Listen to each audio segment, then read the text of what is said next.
Welcome. Today we will be learning about our breadboard, what nodes represent what, how to do series and parallel connections, and how to use your components on your breadboard. So first, let's describe our breadboards. There are numbers here. So each horizontal line, each one of them is a separate node, and each vertical line, so for example the number 10 here, every node here, they are all connected together. So if we say, for example, that we have this node, so the 100 and the 100 and the 100, these all are connected together. So if I want a different node, I shall go like this or like that.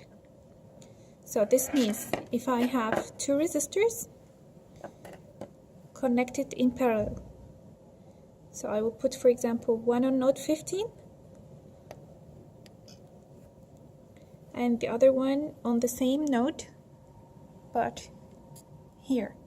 So these two nodes are connected together, and I will put the other node on 20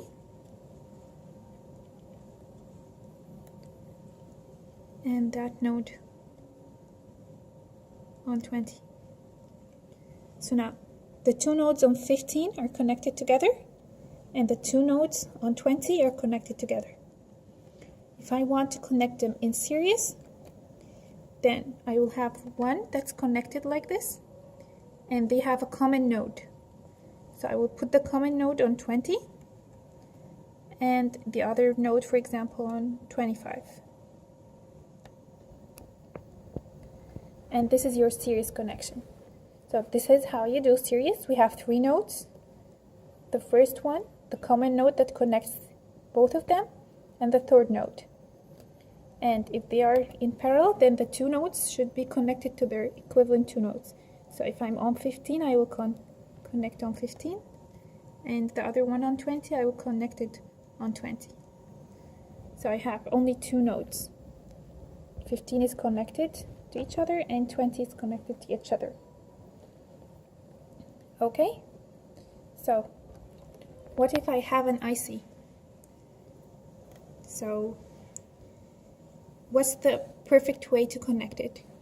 So if I connect it like this here, this means I will short all the parallel legs of my IC. So here in my IC, I have legs. So if I just put it like this, then there are two legs that are connected to the same node. So I'm shorting my circuit. Okay, so you will think, what if I did it like that? But your pins are much more than your IC.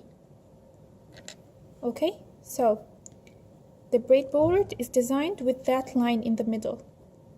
This line just split up the upper part from the lower part. So you can put it in the middle. So now your upper part is connected to the upper legs and your lower part is connected to the lower legs, and they are isolated from each other, the upper part from the lower part. The IC, the PCB, this breadboard is defined with a positive line, red line here.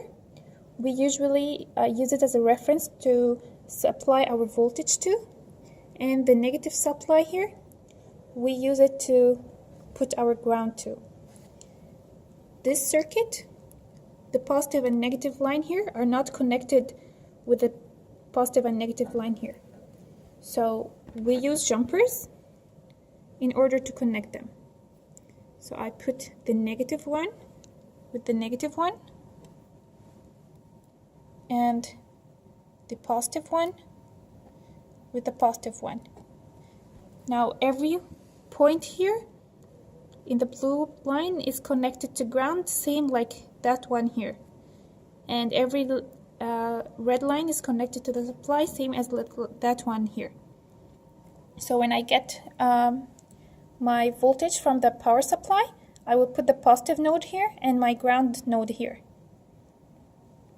Okay, for you to understand why vertical are connected together, this is the back of our PCB. As you can see that the horizontal lines is a single metal layer. This shows that the single metal layer is connected to each other. So that's why vertically they are all connected to each other. And they are separated from each other. They are not connected to the neighboring ones. That's why the horizontal ones are different from the vertical ones. And hope that helped you to know how to connect your breadboard.